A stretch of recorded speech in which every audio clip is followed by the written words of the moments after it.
গাইবান্ধা জেলা registry office ভবনের তৃতীয় তলায় মহাফেজখানা। প্রায়ই শোনা যায় এখানে রক্ষিত বালাম বই থেকে দলিলের পাতা কাটাছেঁড়া, দাগ, খতিয়ান এবং দাতা গ্রহীতার নাম পরিবর্তনের ঘটনা।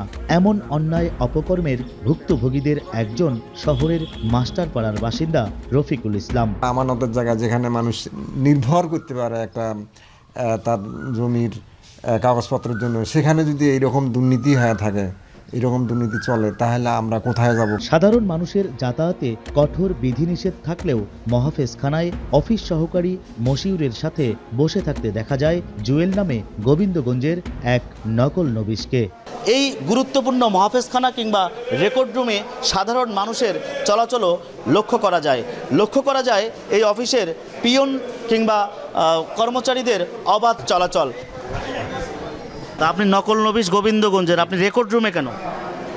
বললাম তো ভাই টাকা নিয়ে আসছে। আপনি কি রেকর্ড রুমে আসতে পারেন? না আসলে ভলিউম দেখার জন্য ওনার সাথে কথা বলতেছি না। ভলিউম আপনি দেখবেন কেন?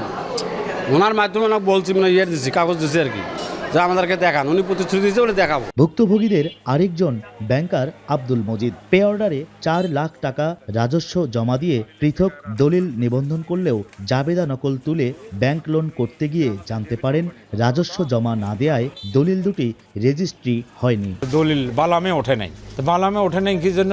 তখন দেখে যে পে অর্ডারের টাকাগুলো ওরা আত্মসাৎ করছে। সাব রেজিস্টার মূল যে ডিআরও, এনার সাথে কথা বললাম, ইনি আমাকে বলে যে মনে করেন এটা অ্যাক্সিডেন্ট হয়ে গেছে। আমি ওই সঙ্গে যা স্যারের সঙ্গে চাচার সঙ্গে যা অবগত হইলাম যে বেশ কিছু দলিলে আপনাদের পে অর্ডার ওখানে অন্তর্ভুক্ত হয়নি, অর্থাৎ রাজস্ব আদায় হয়নি। এই মানসিক টেনশনে উনি অসুস্থ হয়ে পড়ার কারণে ওনার দুটো অপারেশনও করা হয়েছে এবং এই টেনশনে উনি মারা গেছে। সাব রেজিস্ট্রার রজব আলীর কর্মকালে 1093টি দলিলে অব্যবস্থাপনা পেয়েছে জেলা রেজিস্ট্রি অফিস।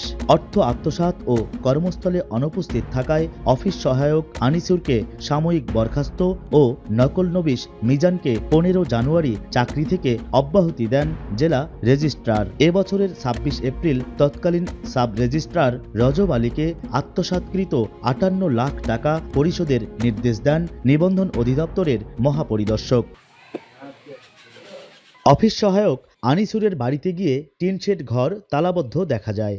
আর শহরের খানকা শরীফ সহ বিভিন্ন এলাকায় 2 তলা ভবন সহ একাধিক বাড়ি, 2টি গাড়ি সহ বিপুল পরিমাণ সম্পদের মালিক হয়েছেন মাস্টার রোল কর্মচারী নকল নবিশ মিজান ও আনিস দুজনই রাজস্বের অর্থ আত্মসাতের বিষয়টি অস্বীকার করেন।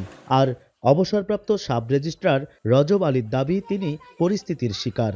অডিটে ক্যাশ বই লেখা শুরু করি, তখন আমি দেখি 7 দিনের পে অর্ডার ব্যাংকে জমা হয়েছে। আমাদের অফিসে যেটা তথ্য আছে ব্যাংকে জমা হয়েছে, ব্যাংকে যায় দেখি সেটা জমা হয়নি।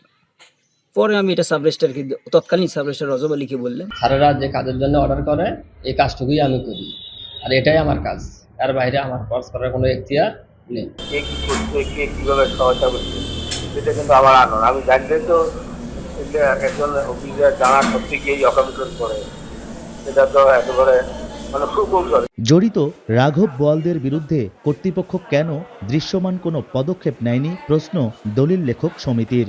আর জেলা রেজিস্ট্রার বলছেন নিবন্ধন অধিদপ্তরের মহাপরিদর্শকের নির্দেশনা মেনে কাজ করছেন তিনি।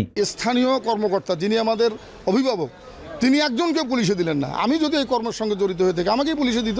অবৈতনিক ওই কামলা কথায় 30 টাকার কামলা ঢুকে দিয়ে এইসব দলিল দস্তাবেজ তাদের দায়িত্ব দিয়েছে, তারা তো বিনষ্ট করবেই। তার বিরুদ্ধে মিথ্যার মামলা দায়ের করা হয়েছে এবং অবশ্যই রাজস্ব যে আদায় অনাদায়ী রয়েছে তাকে এই টাকা জমা দানের জন্য নির্দেশ প্রদান করা হয়েছে। কত টাকা?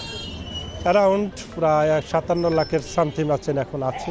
গত 11 মে শহরের স্টেডিয়ামে দুর্নীতি দমন কমিশনের গণশুনানিতে 12 জন ভুক্তভোগী সদর সাব রেজিস্ট্রি অফিসের কর্মকর্তা কর্মচারীদের বিরুদ্ধে অভিযোগ করেন। হেদায়েতুল ইসলাম বাবু, সময় সংবাদ, গাইবান্ধা।